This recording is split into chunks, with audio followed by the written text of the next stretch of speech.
We started a topic yesterday of the mind as a sense door. And I'm going to title this Dharma talk this morning, Good in the Beginning, the Middle, and End.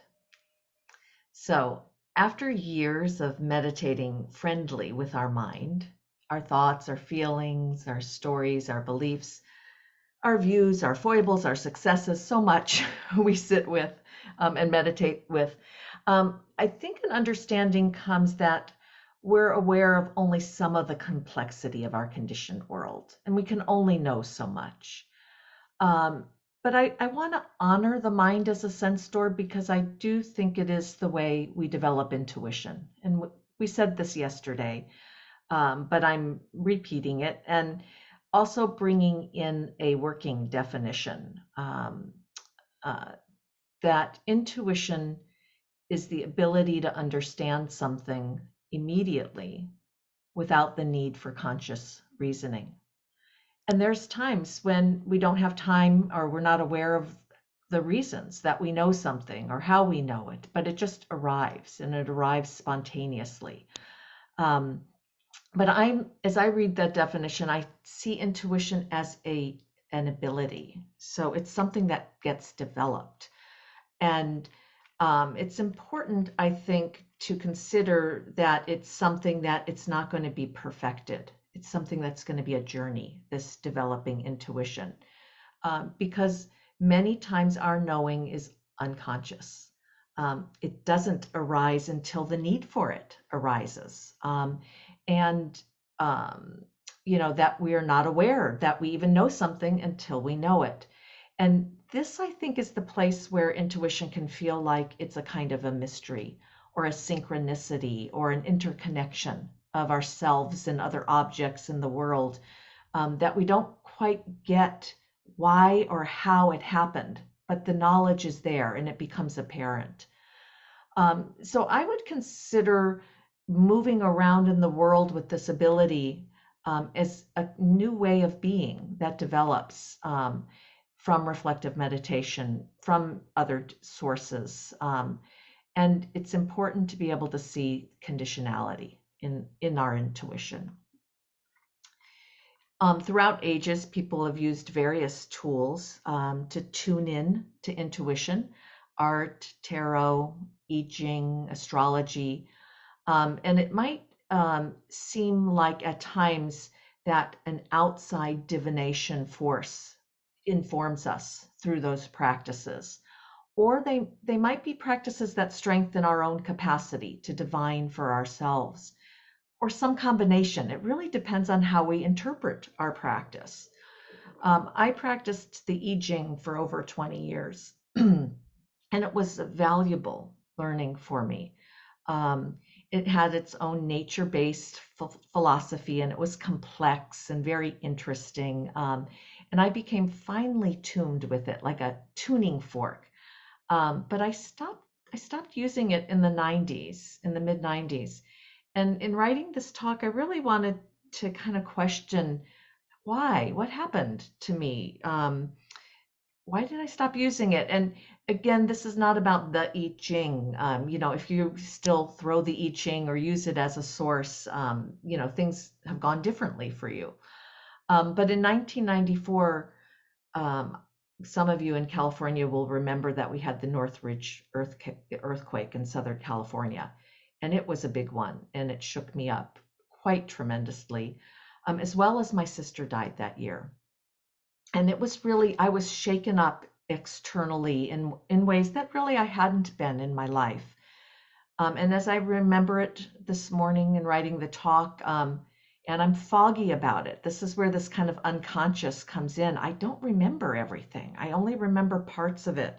So I'm putting something together the best I can.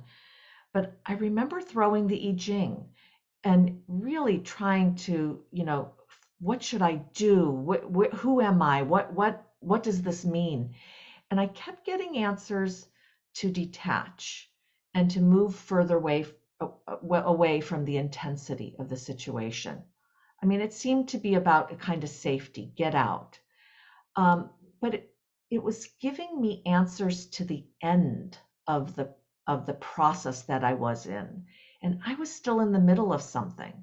And I felt a pressure to jump to being detached, okay, even, equanimous when I wasn't. And it wasn't an equanimous time. So I wasn't able to comply with the I Ching.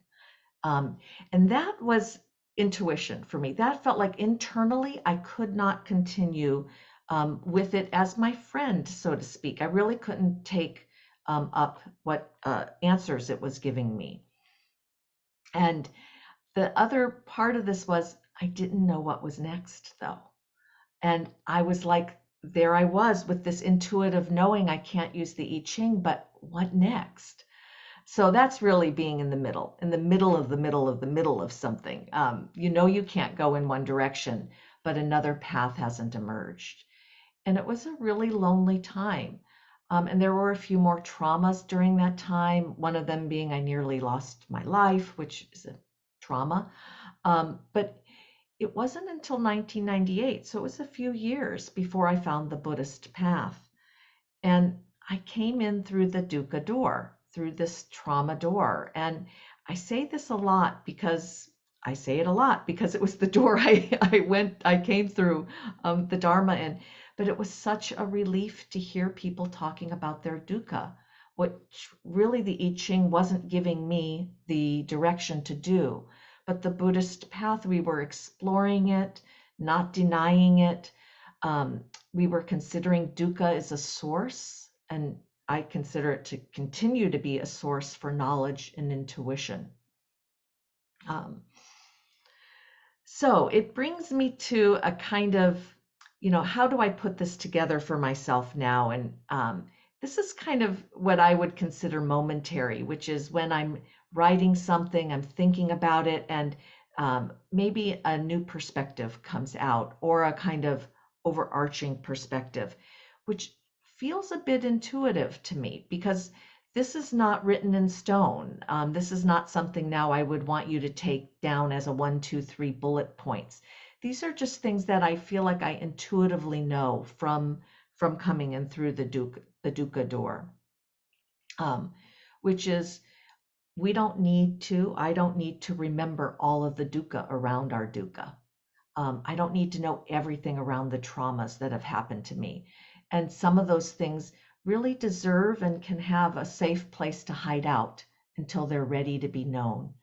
And that safety and letting things just come out at their own time without being so in control of that leads me to believe that it takes time to integrate dukkha, long time. I'm still talking about the dukkha that I came in with, and this is 30 years later, that it doesn't just go away, and it takes time to integrate it. And when dukkha starts showing up again, that's the time to consider looking at it or asking ourselves some questions about it, like, can I look at this dukkha now? Do I need to because it's messing up my life, because there's other things that really need to be taken care of it, and if I don't look at it, it's not going to go well. But also another one, do I want to look at my dukkha? I mean, the I Ching actually supports people at times not to, and maybe we don't want to at times, and there might be valid reasons for that. So I want to consider that as part of the path. For me this morning, it wasn't at the time interesting, but it's interesting now that the I Ching couldn't hold me. And so far that hasn't happened with reflective meditation. But I question, what will I do if it does? And I don't need to figure it out now. But I have some experience with following intuition, following the signs, following the conditions. And that's really my plan, to go where the conditions take me and follow those signs of my life. So I'm going to leave you with an attribute of the Dharma, which is that it's good in the beginning, in the middle, and the end, and that this is a gradual path. And it's important to be where we're at with it, with your practice, with your life, and with developing intuition. So thank you for everyone who showed up